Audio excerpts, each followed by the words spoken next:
Gave up a TV job to start a podcast in your basement. If that doesn't scream midlife crisis, I don't know what does. It was Championship Sunday here in Indianapolis. What's the mindset then coming in as a defending champion? I want to win. No, I want to win. The young lady over my shoulder, Caitlin Clark. Not the best looking guy. And I don't think anyone's going to sit here and say, Matt Randazzo was really good looking. What has this last month, 2 months, 3 months been like for you? It's an important fan base for the Fighting Illini, is it not? It is. He turned 69 years young last week. You look good, Coach. Oh, try it. Thank you.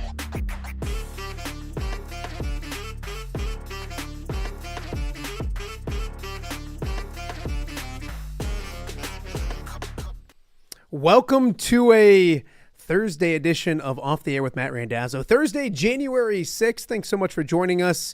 And thank you for supporting the show over the first 2 weeks. We've nearly reached the 2-week mark of the show. There's no show tomorrow, so this will be our last one this week. So nearly 2 weeks in, and I can't thank everyone enough. Almost up to 550 subscribers on YouTube. So if you have not subscribed on YouTube, please do so. Rate it, like it, all those good things that we need. We're also up on all of the podcasting platforms except for Apple. I know that's a big one. So we're still working on that. Hopefully we get that clearance and we get up on that soon. But if you're not watching us live on YouTube, you can also listen to the show later on all the podcast platforms. So if you're off to a high school event tonight and want to listen, a great opportunity to do that.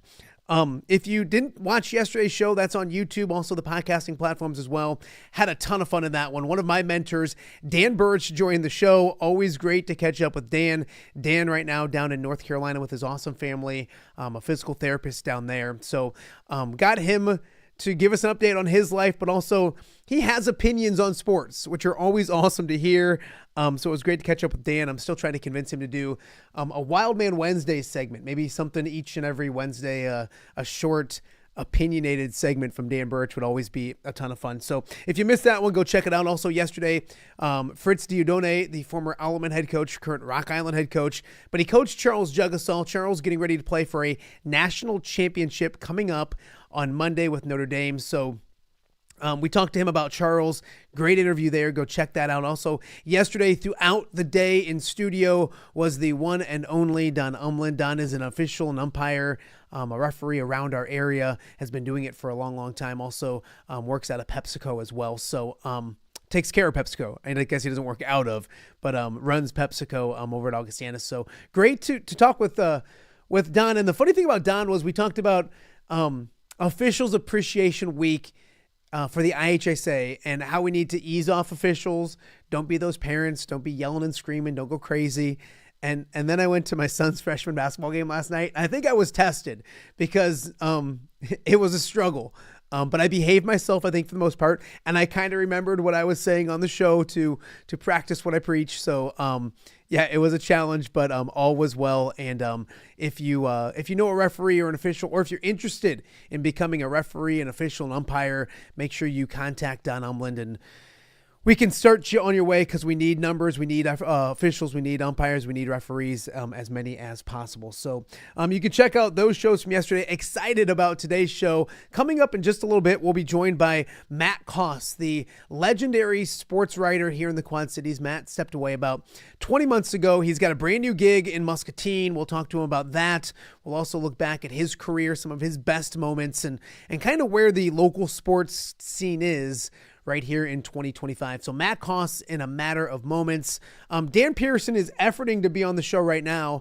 We had about a 4-minute late start because I was trying to help Dan figure out a little technology. So we're not connecting right now with our systems. So we're going to try to figure that out. Hopefully we have Dan Pearson later on in today's show. If not, we'll get him booked for next week, but we're going to figure it out. We'll have Dan Pearson later on the show. So if you go from Dan Birch, a big mentor of mine, to Dan Pearson, a huge mentor of mine as well. So I'm excited to talk to Dan coming up hopefully here in a little bit as well. Also on today's show, it's a big weekend of football. NFL football, 4 big games, and of course a national championship game coming up on Monday. And if you're like myself, you like to partake a little bit in some sports gambling. Well, coming up later in the show, Dan Tomlin, another former sports writer here in the Quad Cities, is a recreational gambler. We enjoy it. We have a fun time with it. So he'll be along to give us some of his picks. And we're going to make some picks for the weekend, some wagers for the weekend. We'll see if we can make some money as a show and kind of track things moving forward. So a lot to get to on today's show. Dan Pearson, hopefully efforting that.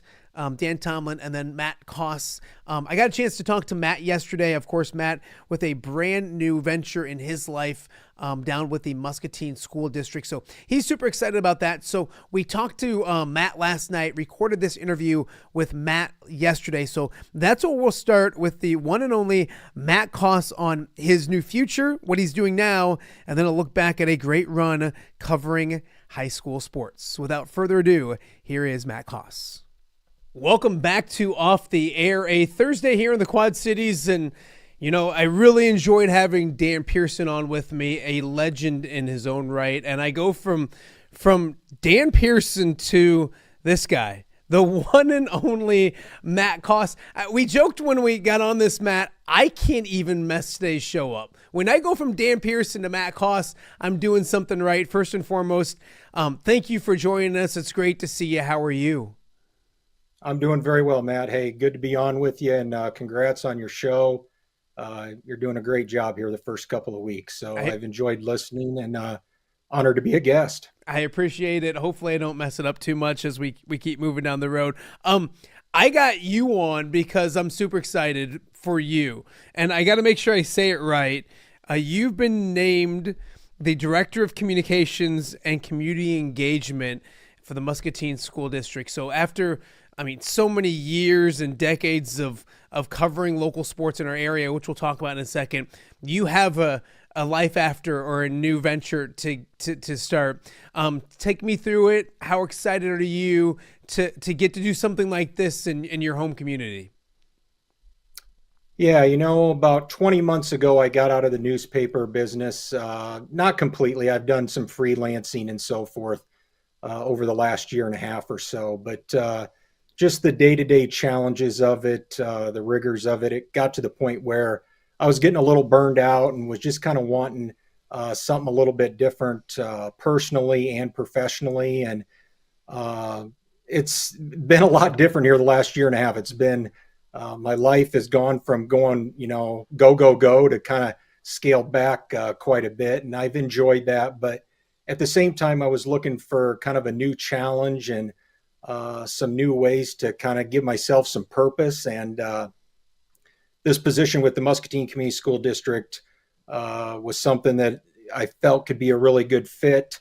I get a chance to do some of the things that in terms of telling stories, but then there's also some new components to it that are going to challenge me as well. So I really look forward to that aspect of it. And I've lived in Muscatine, even though I worked at the Times for 12 years, I was commuting back and forth. So Muscatine's home for us. My wife's a teacher here in the school district. So it's nice that my commute will now go from 35 minutes a day to about a minute and a half. So, but I'm looking forward to it. That's a beautiful thing. So when I say Director of Communications and Community Engagement, that sounds super fancy.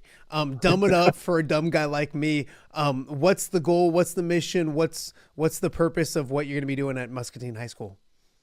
Well, a lot of school districts have just started adding this communication position. Some of them have had it for a while, but it seems like more schools are kind of getting on board with this, just as we've kind of seen a change in the media landscape the last few years.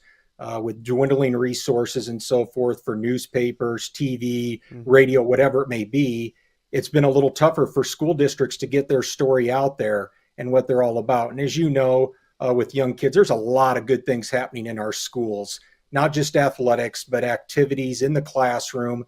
We got a lot of good teachers, administrators that we need to celebrate. And a lot of those things aren't happening just with the media resources. So a lot of schools have added communication positions. And what this kind of entails, yes, I'll oversee all communication within the district. If there's a crisis situation, I'll kind of be the one out in front of that. But then it's also getting into classrooms, going to activities, clubs, organizations, whatever it may be, and kind of telling the stories of those particular groups that maybe you don't hear a whole lot about, whether it be a play that's happening on a Friday night or a band concert or choir or whatever. And then obviously your athletic teams, and Muscatine's got a really good FFA program down here too. So some of those type of things we're going to celebrate and kind of shine a light on. And we'll also do some things in the classroom as well, just kind of what's going on in the day-to-day learning with students at all levels from elementary up through high school. You mentioned storytelling. That's one thing you do. That's one thing you do great. What is it about telling stories and that's what you've done for so long? There's a beauty, there's an art in conveying a story. And now you get to do it on the level at Muscatine High School, but storytelling I know is very important to you. Yeah, and I think a lot of that comes back to a lot of my career. I've covered high school sports, and there's a real intimate setting kind of with that.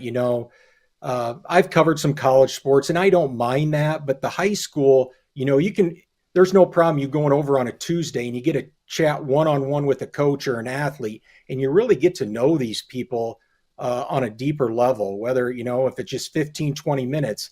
You don't get that type of access on a regular basis if you're covering college or professional teams. So that's the thing I really enjoyed about the high school level. And I think obviously in this position, that'll continue. It's not like you're fighting for access or you're having a lot of other people that are kind of in a competitive setting with you. So just kind of getting to sit down and talk to people one-on-one, kind of getting to know their story, because everybody's got a story to tell. Some are obviously more interesting than others, but everybody's got a story in terms of their upbringing and kind of what they've been through to get to where they're at.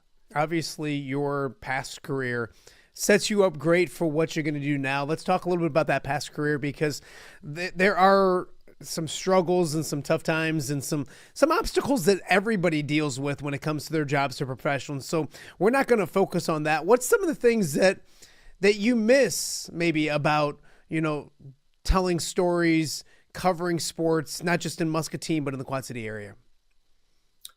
Well, Friday night football obviously is at the top of that list. There was nothing better than a Friday night where you had 9 or 10 of our reporters out at a game. Everybody's asking, hey, who are the Twitter follows for this Friday night to keep up with what's going on? And just kind of that rush you get from Friday night football. It's one of the most stressful nights just because of the turnaround time with when these games end and then having to report it. But at the same time, it's the biggest rush as well. And, it sounds crazy to say, but some of the most, where you get the biggest thrill and rush is where I've been in my car and have 20 minutes to turn a story after a game that just finished in overtime at 10:30 at night. Okay. And it takes a while even after you get home to kind of just decompress because you're kind of going back through it all. But that's probably at the top of the list. But man, we've been so blessed in the Quad Cities with the teams and athletes that we've had, not only kids that have gone on to play at the collegiate or professional level, but you look at just some of the teams and dynasties, I guess, if you want to call it, that we've had in our area on both sides of the river. And there's definitely been no shortage of good stories to tell. One thing that I miss about yourself and maybe what the Quad City Times was doing, and I'm not sure if they're doing it, so I don't want to get too far ahead of myself, but you have to pick those teams of the year, or the athletes of the year. And that's hard, Matt. I mean, you guys had a tough task every year because, like you just said, we're blessed with such good athletes, but I'll take it a step further, and I know you agree. You get to know these young people, and they're good young people. I think today's youth gets a bad rap and everyone talks about the things they don't do correctly. I think if they hung out with you or me over the last couple of years and you saw the young people that we got to know and got to tell their stories, that's the beauty part of it, is really good young people here in the Quad Cities as well. Yeah, no doubt about it. And I'm glad you brought that up. The Salute to Sports, that was definitely one of the highlights over my 11, 12 years working at the Quad City Times, just in terms of getting to know these athletes. But man, you look at some of the people that we had. There were some years it's like, man, there's 8 or 9 of these kids that are deserving to be athlete of the year in terms of what they accomplished. So we had some nice, interesting debates and conversations in our office in terms of whittling that list of finalists down to a winner sometimes. But those were fun nights, just getting to celebrate those athletes, those teams, and what those people accomplished, and making them feel like they were kind of rock stars for a night. It's funny you mentioned Friday night football. Matt, it's a sickness. What we have and what we had, we still have it, was a sickness because, and you're the same way. I had to tell people we'd get in at 10 a.m., we get done at 1 o'clock in the morning, and those were my favorite 10 Fridays of the year. I love them. And you mentioned kind of coming home on the backside, your adrenaline is flowing. So people would say, like, well, if you're done at midnight, why don't you go home and go to bed? You can't go to bed. You just watched an amazing finish and your adrenaline was flowing. Kind of talk about that, because That's what we loved. I think that's what you love too, is the thrill of the chase, the competition, and then doing our job at the end. It's a sickness, isn't it? In a good It way. is, no doubt about it. And it's like, you get done at midnight, and then I'm usually a 35-minute drive home, and I'm reliving the get home. I get out my and kind of look back over drive series and scoring sequence, and then you reread your story, and what did I just write? And did I miss some things that should have been told in that story? And you're reading all the stories from the games, and it's like you look up at the clock and it's 3:30 in the morning, and you're still like digesting this stuff, and it's crazy. Good way to put it. It is a sickness in a good way. It's when we miss the Twitter follows because we use the heck out of you guys. I mean, knowing where you guys were at, and I would text you or message you with, what's kick time? Because I'm going from one game to another. So knowing when a game was going to start was always very valuable. So we use you guys in so many different ways. Matt Coss joining me now on Off the Air with Matt Randazzo. I know you love the John Deere Classic as well. Kind of talk about some of those memories. And for me, I always tell people kind of same thing you. I'm going to miss Friday nights, but I'm going to miss that week in July. And I'll still find ways to be involved in it. But what is it about that week in July where the world of golf is looking here at the Quad Cities? Well, I was pretty spoiled. One of the first John Deere Classics I was a part of, you had Paul Goido shoot 59, and then Steve Stricker goes 60 in the afternoon. I'm like, this is what I get to see, for 4 straight days every year. Sign me up. But no, it's great with the Stricker three-peat, and then you had Jordan Spieth launching his career like he did in 13. It just seemed like there for a while, it was like, how do you top this? Each year it was terrific, and they do such a great job. The tournament staff there, now Andrew and his group, but with Claire, they, top notch, first class people, and they put on a great event. Now they've made it bigger and better. I know you've talked to Andrew about that with the concerts and things like that. So, and what they've gotten for Pro-Am, it's really built into just a terrific can't miss event every year. So I'm going to miss that for sure. I got to find a way to still get up there and at least come see a round or two during tournament week. We'll get you in there. We'll take care of it. Yeah, Andrew owes us, so we'll figure out a way to take care of things. Hey, is there a favorite John Deere Classic that you have? Is there a year that you circle and you're like, that was the year? Probably the 13 and Spieth, especially how that all went down. Obviously, I don't think a lot of people going into Sunday thought he was going to be the guy to pull it out. And then the bunker shot and how everything kind of unraveled, or not unraveled, but how everything unfolded after that, leading to his first win. So I'd say that's probably the most memorable. I'll tell you the one that was probably most surprising, what Michael Kim did when he came here and won. Nobody could have seen that happening at the beginning of the week. By the margin he did it, the way he played, a scoring record at the time. Yeah, it was that by far was the most surprising of the John Deere Classics I covered. One question I got a lot when I was leaving WQAD, and people would say, hey, happy retirement. And I'm like, I'm 45. I'm not retiring. But was who are your favorite athletes over the years? And it's a tough question because there's a lot of them and you don't want to leave anybody out. And I did tell people it's like asking me my favorite kid, but like there are a ton. Can you speak on some of those athletes that made an impact with you in your life that you got to cover? Wow. There's a long list there, obviously, and you don't want to leave anyone out, but a few that definitely resonate. Trenton Wallace would be near the top of that list. Assumption pitcher, good basketball player. But most of these people I'm going to mention, it's not so much what they did athletically. It was just the interactions that you had with these people and the interactions I still had with these people after they've gone past their high school careers into college or professional, and how they still, just remain first-class human beings. Joe Wieskamp would be another one. I've got to plug that one now that I'm a Muscatine school district employee. But no, Joe was great, and he did a lot for this community and still does. Still hoping that he can kind of get one more shot at the NBA, hopefully, at one point before it's all said and done. But no, just what he kind of did for this community. And then you look at the girls' side of things. Cora Ruff, Pleasant Valley, Great one. probably one of the best setters that I ever covered. And, you know, she wasn't the tallest or the most athletic, but her volleyball IQ was off the charts, had incredible hands.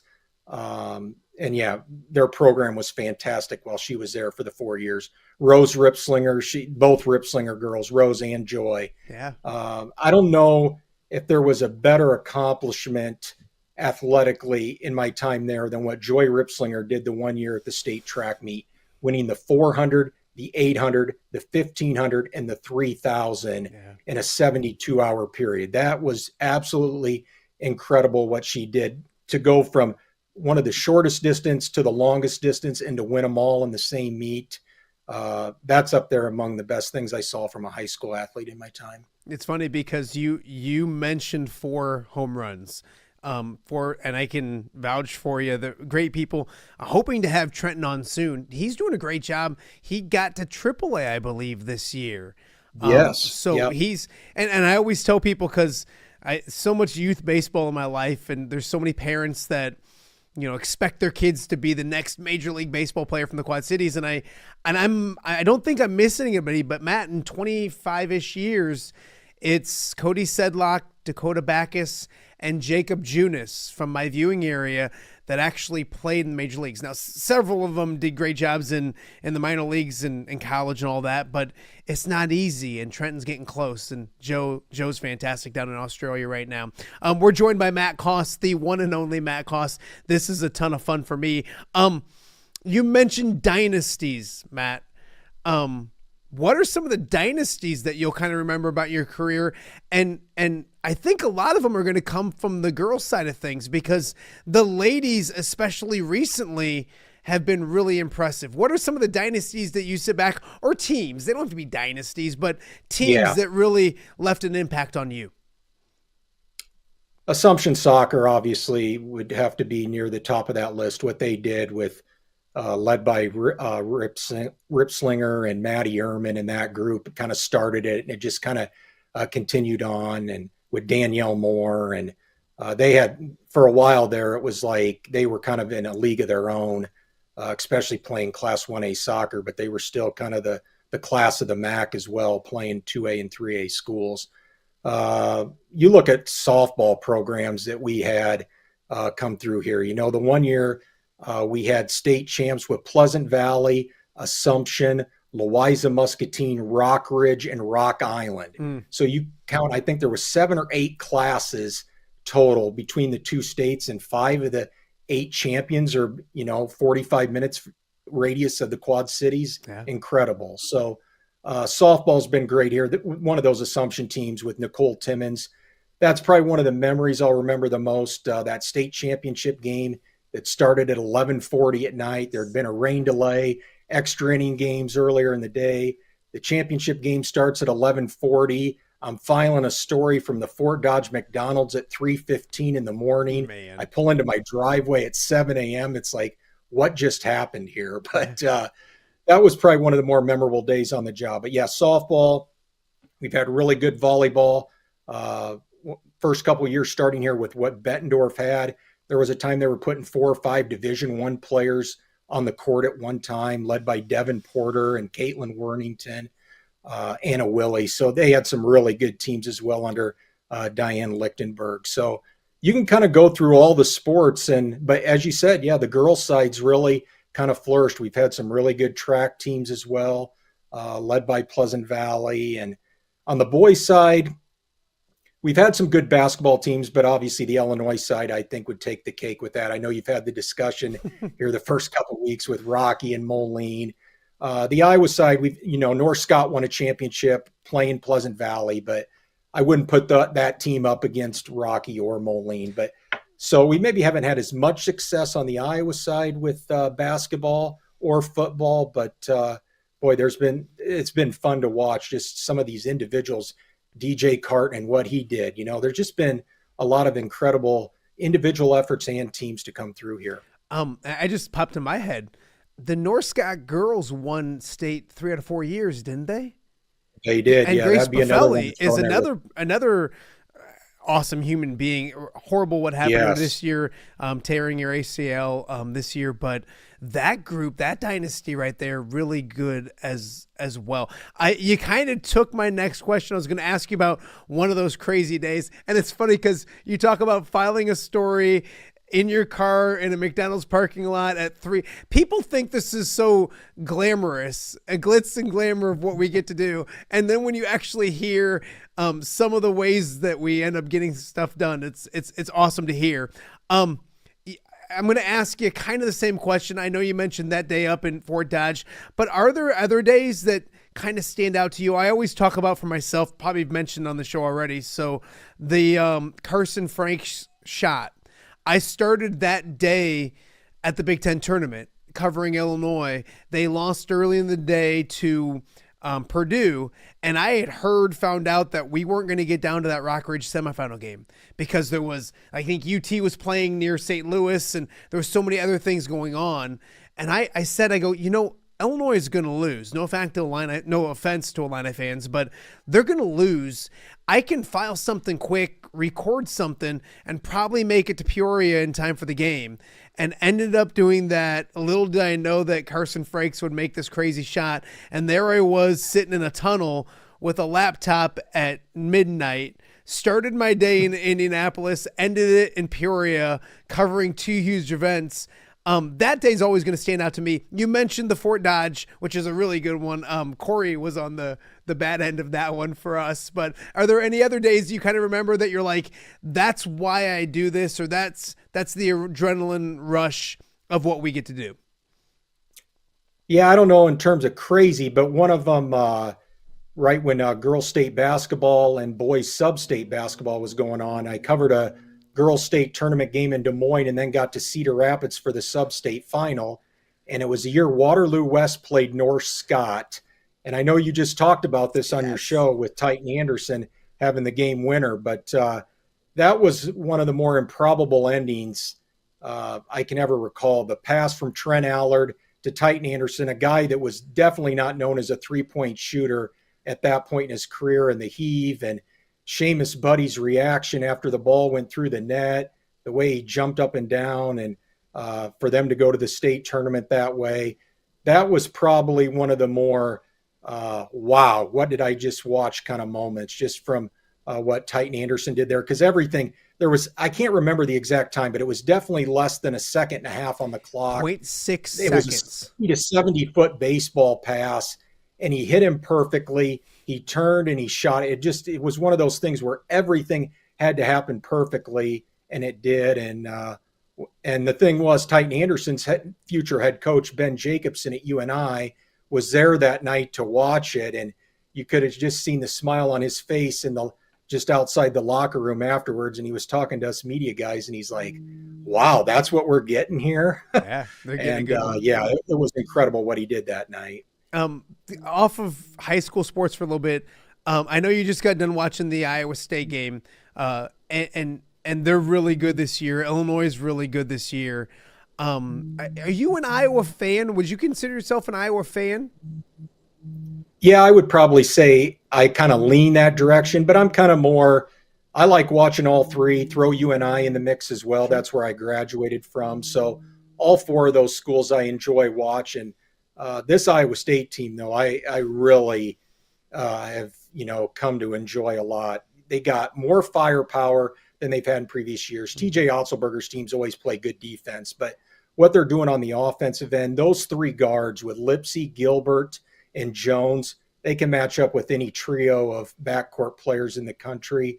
And they got a little more firepower in the front court this year as well. So I think they're going to be a fun watch all the way till late March and even possibly early April in the Final Four. So I wouldn't say I'm an Iowa State fan, but boy, I love watching the way they're playing right now, and just the cohesiveness and just how gritty they are too, man. They really get after you.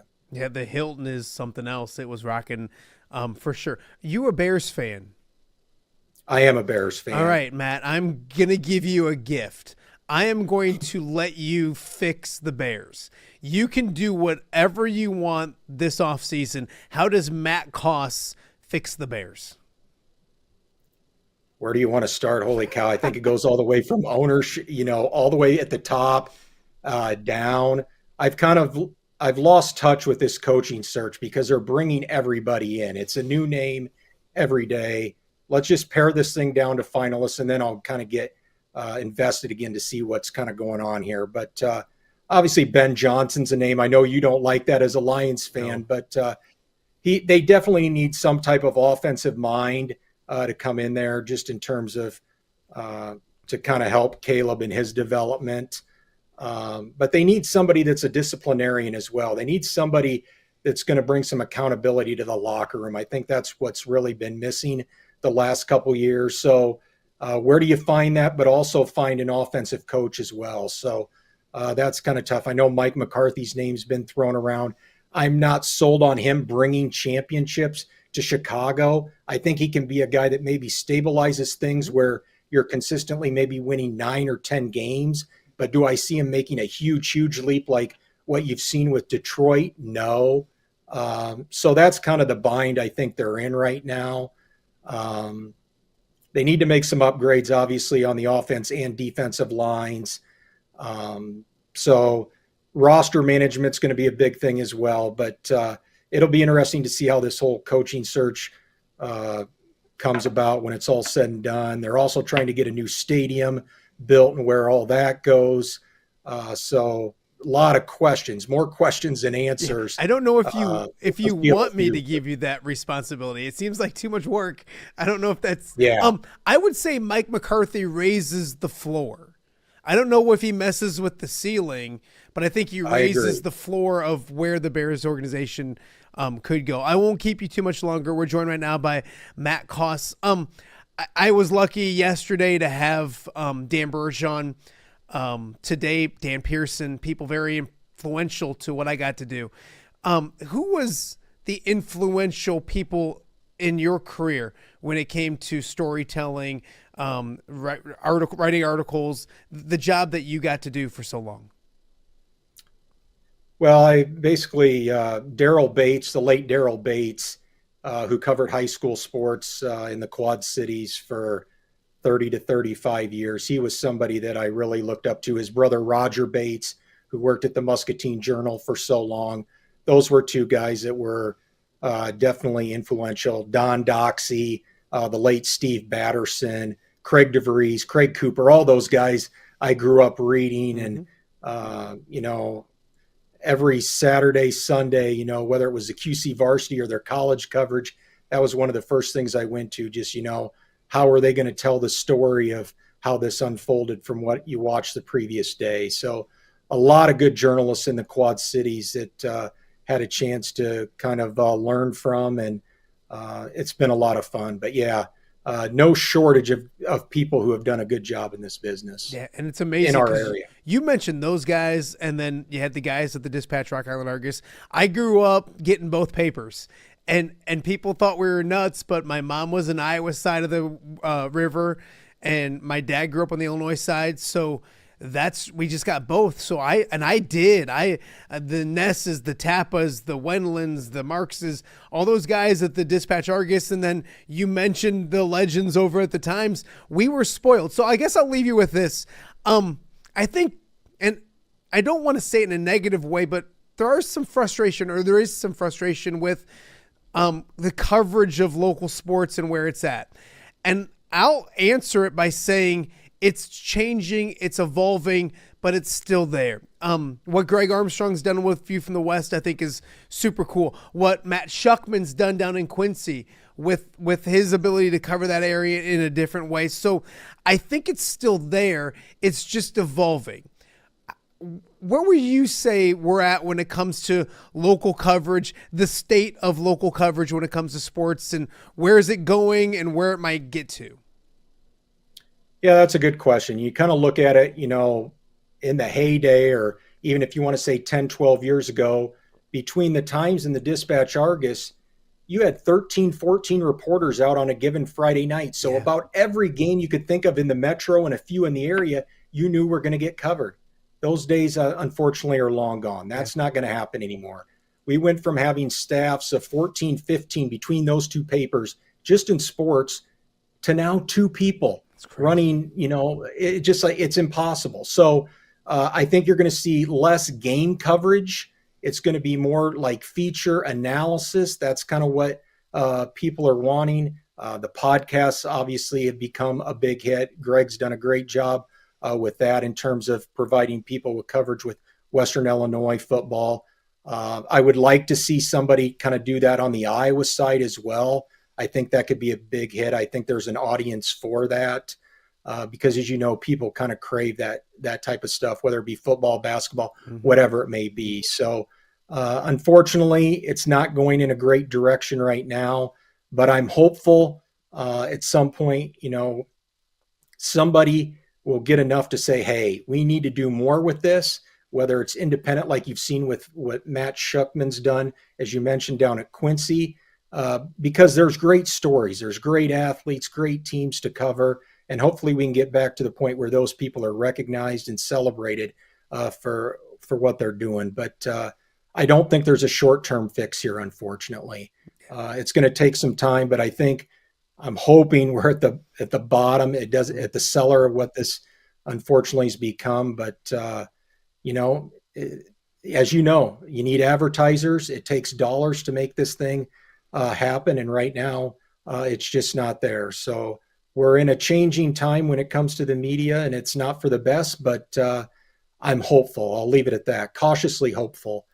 Moving forward. I like that. Hey, you've always been really good to me, and I really appreciate it. Super excited to see what you're doing, what you get to do. I'm going to bug you because you're Matt Coss.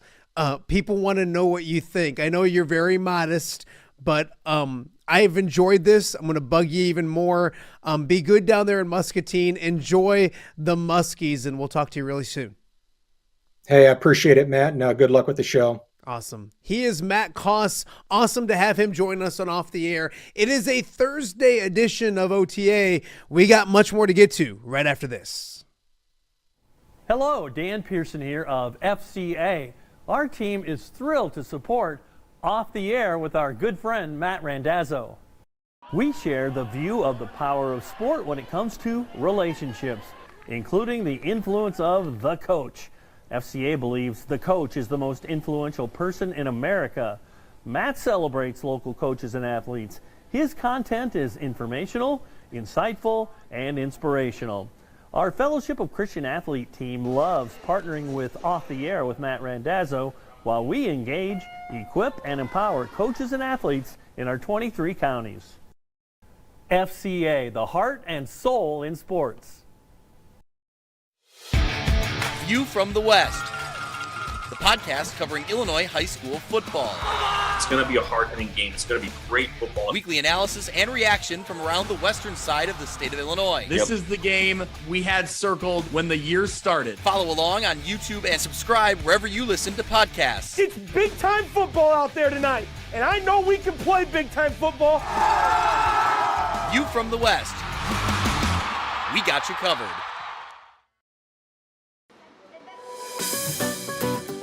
Are you looking for the Quad City's best chips and salsa? There's only one dude to turn to. Right on. Snoop. Hand-cut chips, fried fresh with that crunch you've come to love.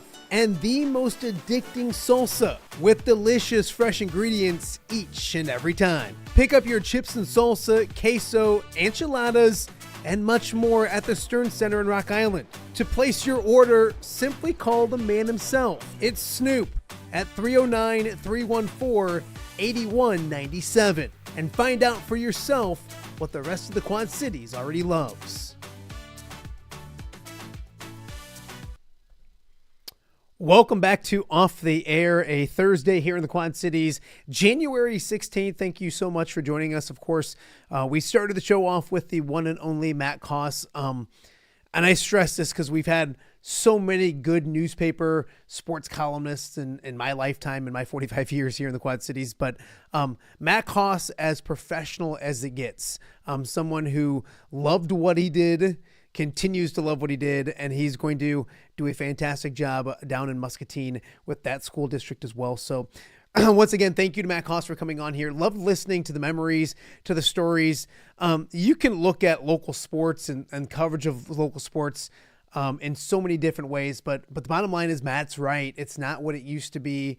There's still fantastic people working their butts off to continue to cover the Quad Cities as best as they can. There's different venues to do it. We mentioned Greg Armstrong, View from the West, podcasts like that.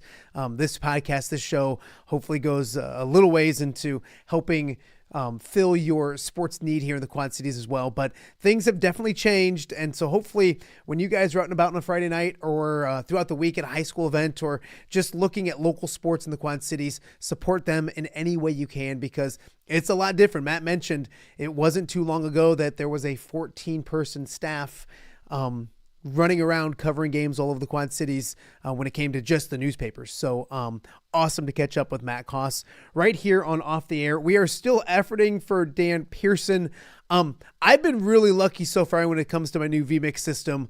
Dane Miller, a good friend of mine, put in this awesome system that I've been working with. This is like the 30th call, and I'm not blaming Dan. I love Dan, but we can't get him to get hooked in. So we're still working on that a little bit. We'll see if we can get Dan Pearson. If not, Dan taught me one thing in this business is you have to adapt and go with the flow. So that is what I am doing. I'm ad-libbing, adapting, going with the flow. Talked with Matt Coss a little earlier than we had planned in the show. We got another great segment coming up with Dan Tomlin, another sports writer in the Quad Cities who enjoys sports gambling, a recreational sports gambler. So we have some great picks coming up for this weekend's game coming up in just a little bit, and hopefully still efforting to see if we can get Dan Pearson. In fact, he's texting me right now, so we're still efforting that. I think we can figure out a way to get Dan before the end of the show.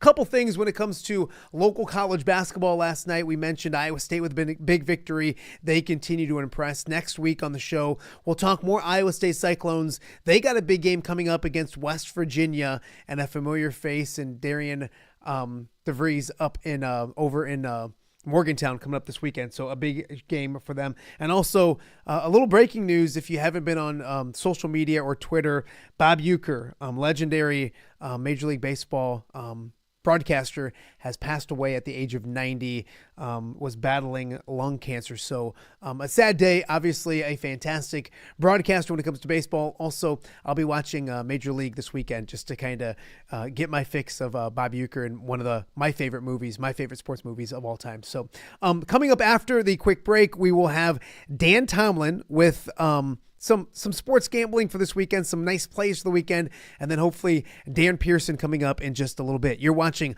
Off the Air with Matt Randazzo.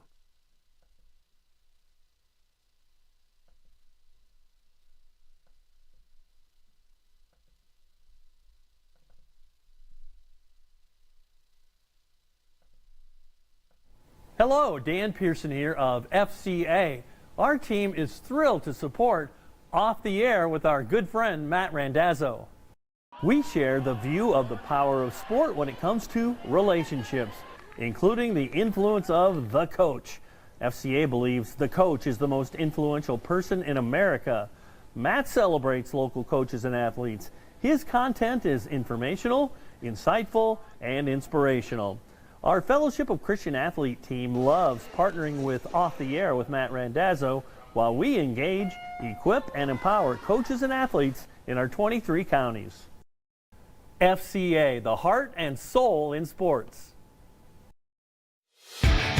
View from the West, the podcast covering Illinois high school football. It's going to be a hard-hitting game. It's going to be great football. Weekly analysis and reaction from around the western side of the state of Illinois. This is the game we had circled when the year started. Follow along on YouTube and subscribe wherever you listen to podcasts. It's big-time football out there tonight, and I know we can play big-time football. View from the West. We got you covered.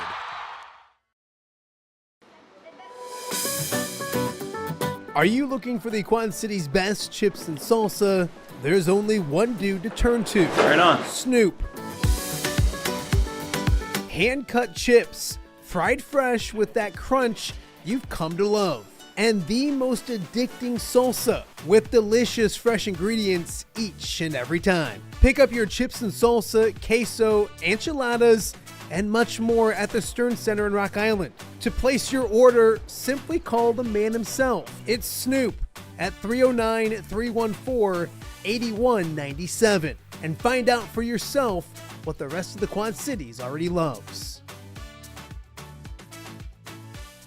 Welcome back to Off the Air with Matt Randazzo. It is a busy weekend of football with the NFL taking center stage. 4 big games in the NFL. And then, of course, on Monday, we have a national championship game with Notre Dame taking on Ohio State. And if anyone who knows me, they know that I like to partake in some sports gambling. So I'm joined now by an old friend of mine, former sports columnist here in the Quad Cities, Dan Tomlin. And Dan, first and foremost, welcome to Off the Air. If I would have told you 15 years ago when we were hanging out at a girls' basketball game somewhere that we'd be talking sports gambling on a podcast in 2025, what would you have said to me?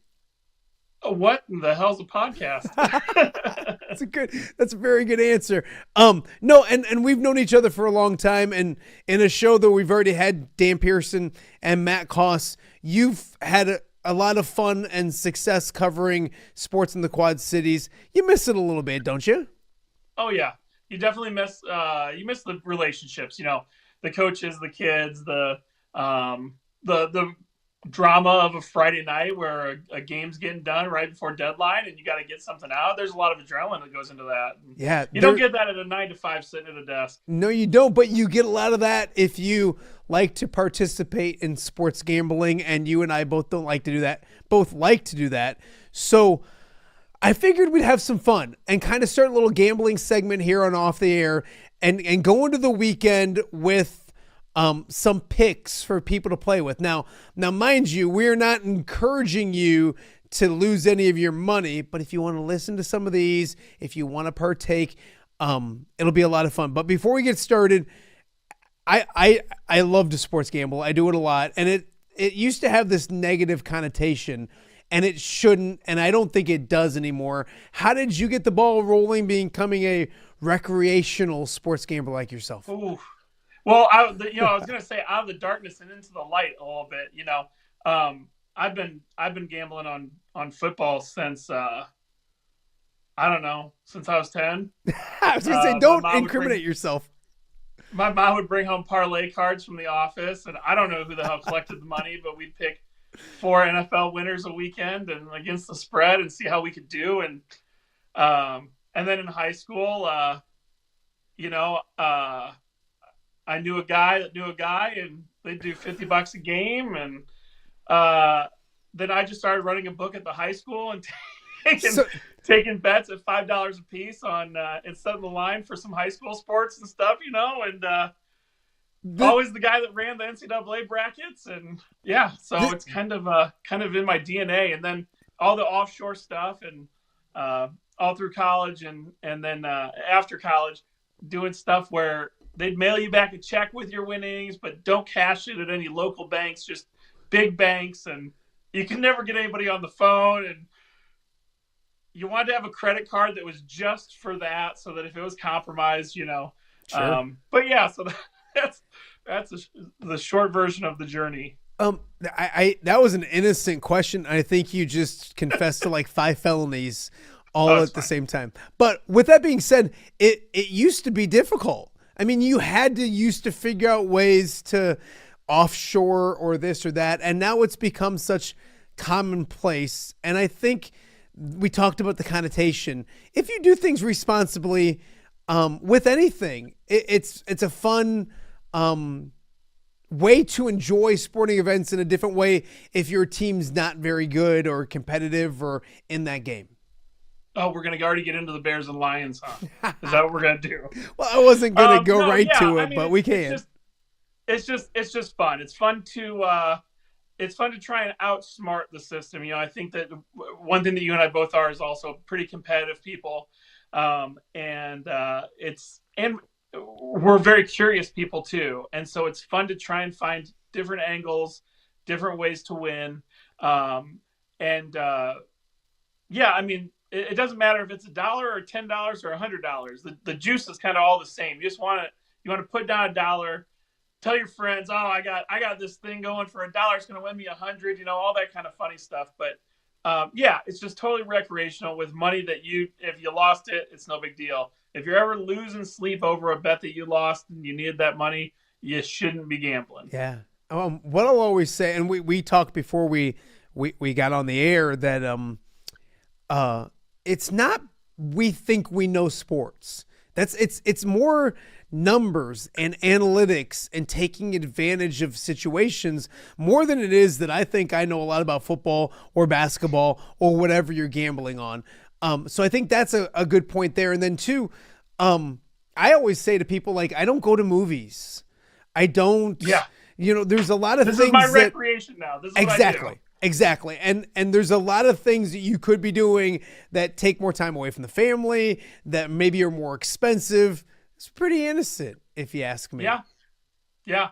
And during the summer, there's always day baseball. So, you've always got something. But yeah, during the winter, there's also Chinese basketball in the morning if you're interested and you're a real degenerate.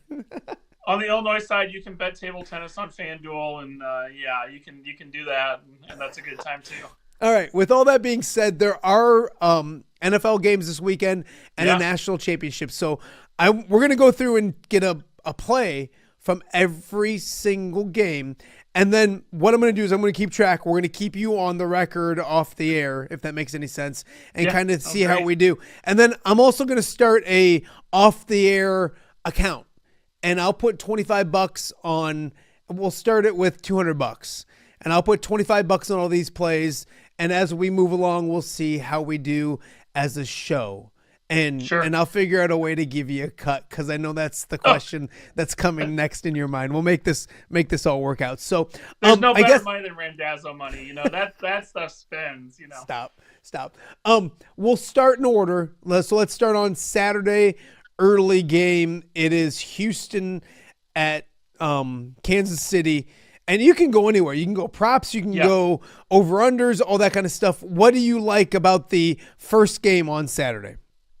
So it's an interesting one, because I think the Chiefs win. I don't really like the line. I really don't like anything over a touchdown. So what I'm putting out here is we're gonna by like a point and a half.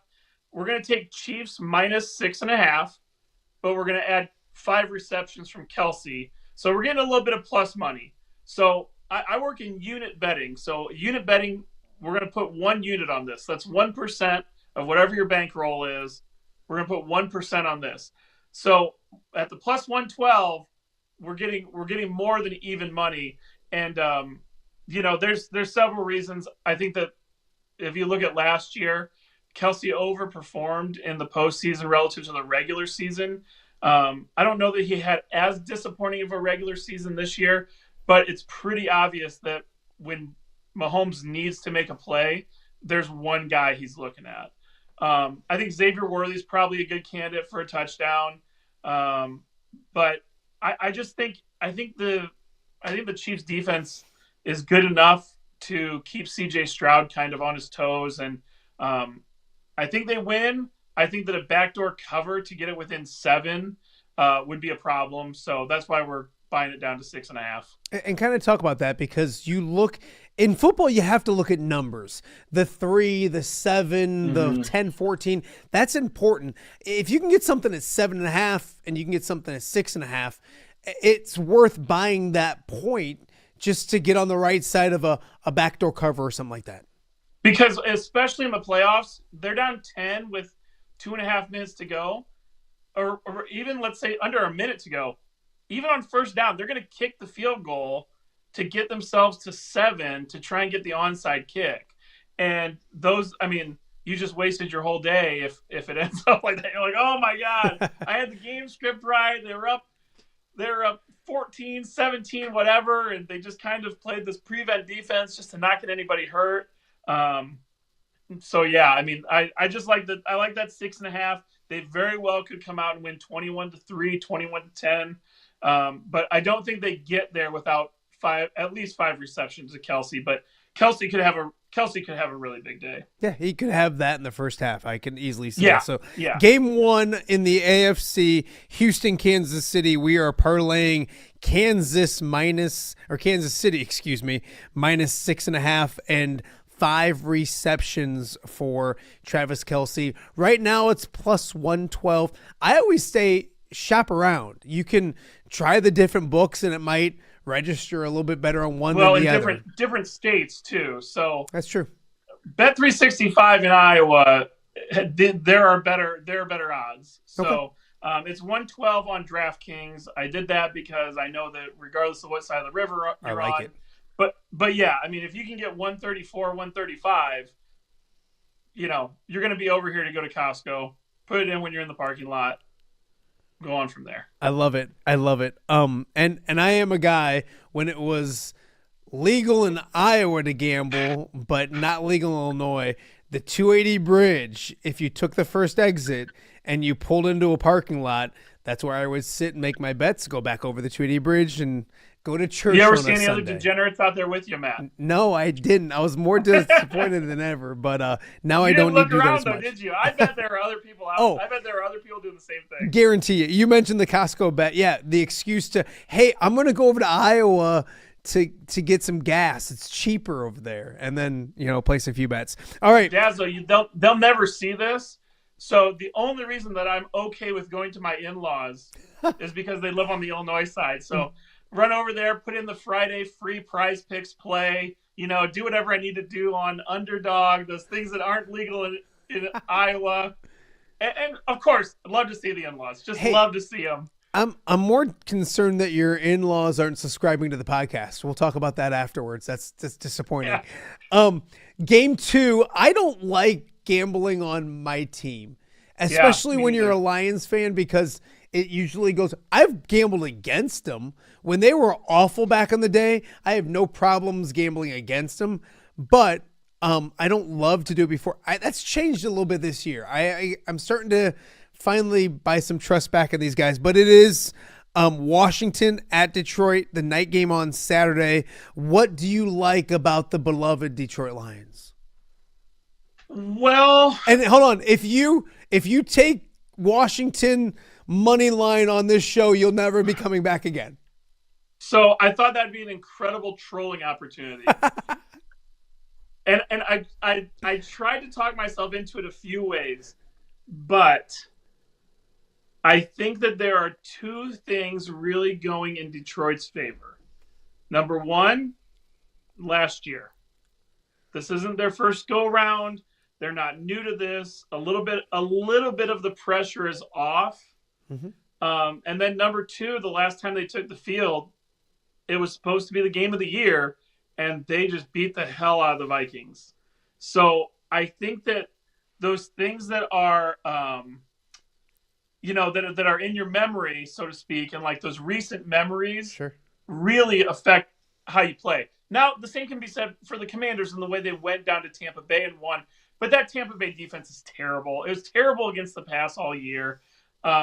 Baker just was slinging it, but they were susceptible. I think that the bye week really helped Detroit, but I think that place is going to be rocking. I don't like the number again. I mean, it's 9.5, or is it 10 now? It depends. So there's places that you can get. I kind of like Washington +10. Just because of the number. Yeah. But here, that's not going to be an official Bless you. OTA play. Bless you. Okay. So what we're going to do, we're going to bring it back down under a touchdown. Detroit -6.5. All right. And we're going to do Jared Goff 250.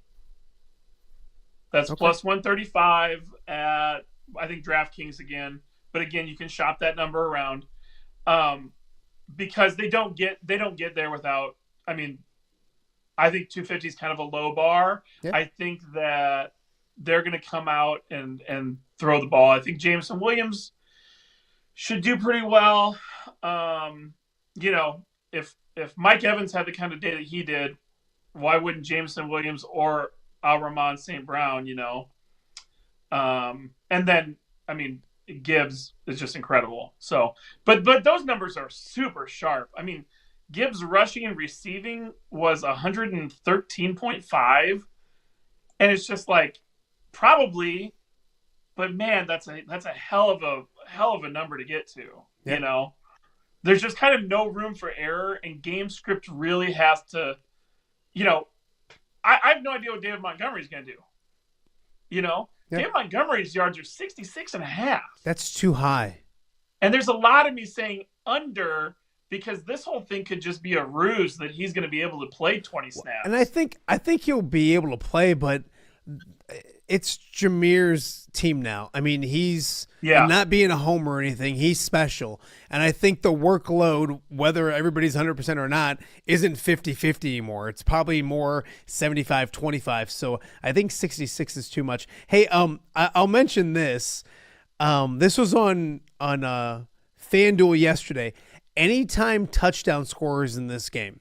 So just to score a touchdown anytime. Jahmyr Gibbs was minus 420. Montgomery was minus 330.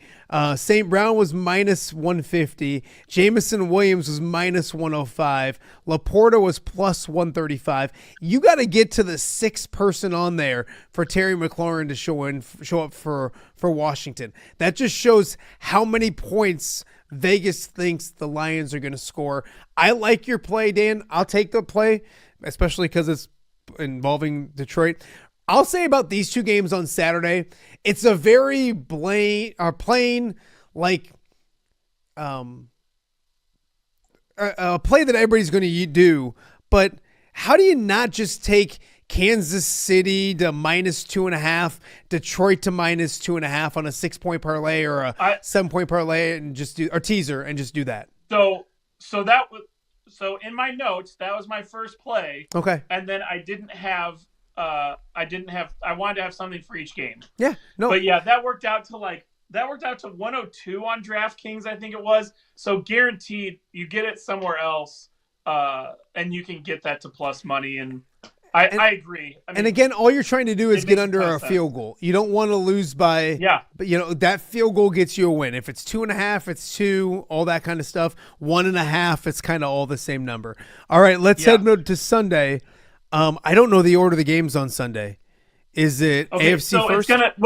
Because the highlight, the main event is going to be Ravens Bills. Okay. So the first one's Rams Eagles. Gotcha. So Rams Eagles on Sunday afternoon. What do you like? Yeah, so again, I said we're not going to do any big degen type of bets, but I got one that I'm surprised. Again, when I said everything was sharp, this really bounced out at me and jumped out at me. Kyren Williams and Saquon Barkley, 3 receptions each, and that's $525 on Bet365. Is that a doctored up play by them, or is that something that you came up with? No, that was just built by me. Okay, I like that even more. One thing I'll warn people about so the other ones we were putting half a unit on it. I'd put a whole unit. I'd put a half a unit on that because of the odds, because of what you're getting. Right. You're getting because you're betting 5-1. You're not going to treat it the same as you'd bet a 1-1. I like it. 3 receptions each for Kyren Williams and Saquon Barkley. Half unit on that one. Plus 500 is what you look at. What would you put their receiving yards at if you had to cap it? So what do you mean by what do you think they're at right now? Like when I start to look at books, I start to go, in my mind, I've got a number. Yeah. Okay, so I haven't even looked at these. I would generally, what would you think? Divisional game, Saquon Barkley, Kyren Williams, guys that the offense should kind of revolve around. Receiving yards. Probably 25, 30. What would you say about 11 and 12? Is that all it is? Saquon is 12.5 receiving yards. Wow. So, I mean, what did the Rams do against the Vikings? They blitzed the hell out of them. Yeah. If you don't have a lot of time, and here's the other thing, man, I think Jalen Hurts looked terrible. Yeah. I'm not sure he's okay. And what if he can't make the downfield pass to A.J. Brown? What can he do? Screen he some can go stuff to Goddard, and he can go to Saquon. Yeah. some safe, easy layups to kind of get him comfortable. So, all right, I like that, and that's a little way to make a little money, a little plus 500. I like that. All right, that main event game, everybody's talking about it. Baltimore and Buffalo, up in Buffalo. Mr. Tomlin, what do you got? So I see this game as being pretty gnarly. I don't know if you looked at the weather at all. I haven't yet, but it's smart to do. The over-under is 51.5. And they're going to have that kind of blizzard-like conditions. And I'm just not so sure that I like a number like 51.5 with two quarterbacks who can run the ball and a running back and Derrick Henry that can run the ball and just take the freaking air out of the ball. And James Allen can run as well. What's that? And Buffalo's got a good running game as well. Yeah, and Cook's great too. Yeah. Right. And Allen and Cook, I'm sorry. Yeah. But I'll tell you one that jumped out at me. This is going to be really wonky. Justice Hill. So backup running back. His over-under is 8.5 yards. Seems like a carry. It seems like a carry. Or two. And it's not like he hasn't had the volume. The other one that I did last week that almost hit was rushing attempts by Allen and Jackson. Allen ended up with 8, but Jackson had 10 in the first half. And if you go 10 and 10 there at a bet 365 on rushing attempts, you can get at least 3 or 4 to 1. But we're going to go with James Cook over 12.5 rushing attempts and Justice Hill over 7.5 rushing yards at bet 365 pays 270. So Justice Hill's over 7.5 yards rushing, and James Cook over 12.5 attempts. Yes. What's it pay? Plus 270. Plus 270. I like it. I like it because you're not just giving layups. You're not just giving plain public plays. The thought process. Saturday we are. Saturday's pretty vanilla. Yeah, it is. But you spice it up on Sunday. The games aren't great. The games are hard to read for me anyway. Yes. No, I would agree. All right, college football on Monday. Notre Dame. You're an Irish guy, aren't you? Yeah. I got that little bit of a bias here. All right. So, and that's a warning to people listening, but a little bit of a warning. Ohio State, Notre Dame, what do you like? Okay.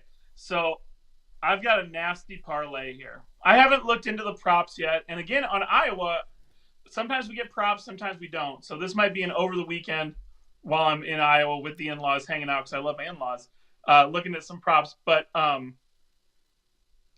this is the banger that I'm going with. Quarter of a unit. Not a whole lot of money wagered on it, but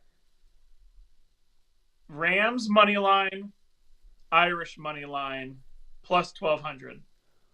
Ooh. Rams go into Philly, beat the Eagles.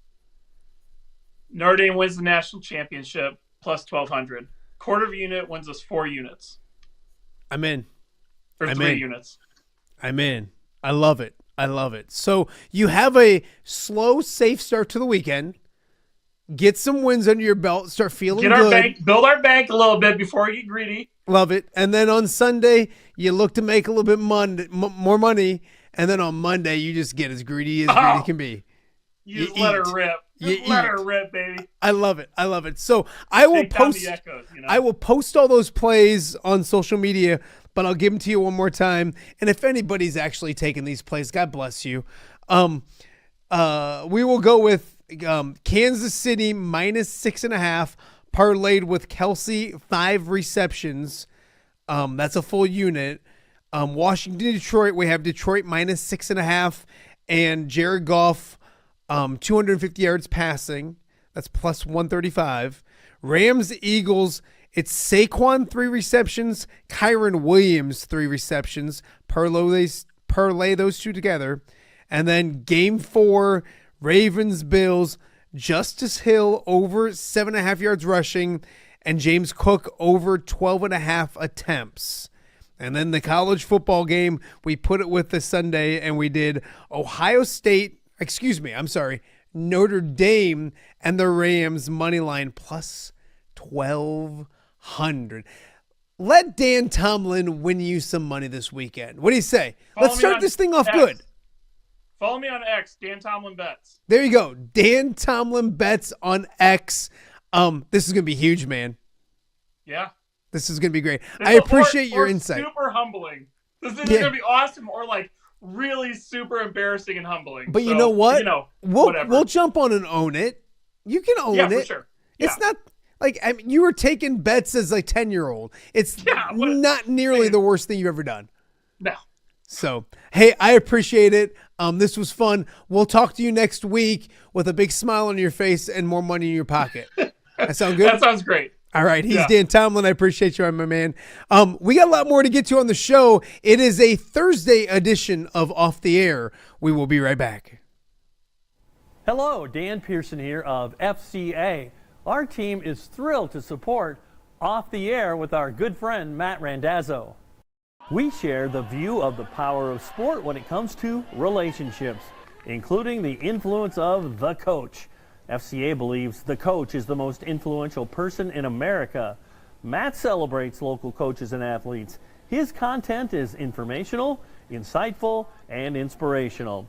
Our Fellowship of Christian Athlete team loves partnering with Off the Air with Matt Randazzo while we engage, equip, and empower coaches and athletes in our 23 counties. FCA, the heart and soul in sports. View from the West, the podcast covering Illinois high school football. It's going to be a hard-hitting game. It's going to be great football. Weekly analysis and reaction from around the western side of the state of Illinois. This is the game we had circled when the year started. Follow along on YouTube and subscribe wherever you listen to podcasts. It's big-time football out there tonight, and I know we can play big-time football. View from the West. We got you covered.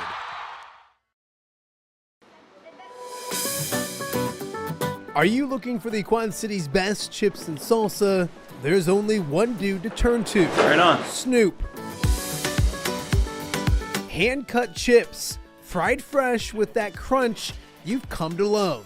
And the most addicting salsa with delicious fresh ingredients each and every time. Pick up your chips and salsa, queso, enchiladas, and much more at the Stern Center in Rock Island. To place your order, simply call the man himself. It's Snoop at 309-314-8197 and find out for yourself what the rest of the Quad Cities already loves.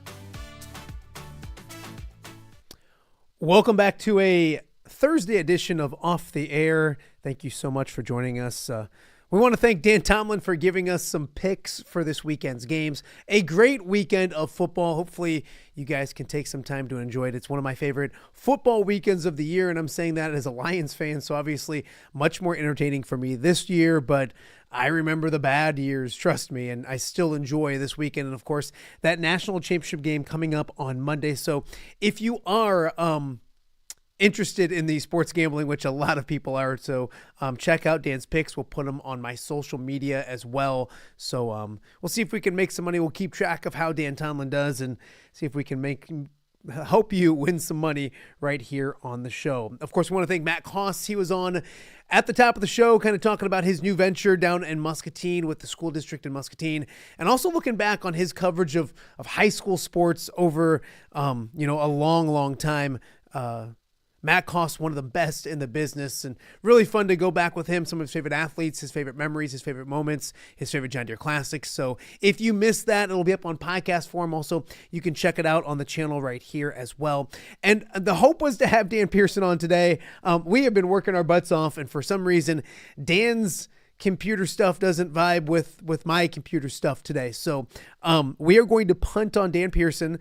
The good news is he taught me how to ad-lib and adjust and work on the fly. So that is something that we've done here today. And we'll get Dan Pearson on next week. Of course, tomorrow, no show.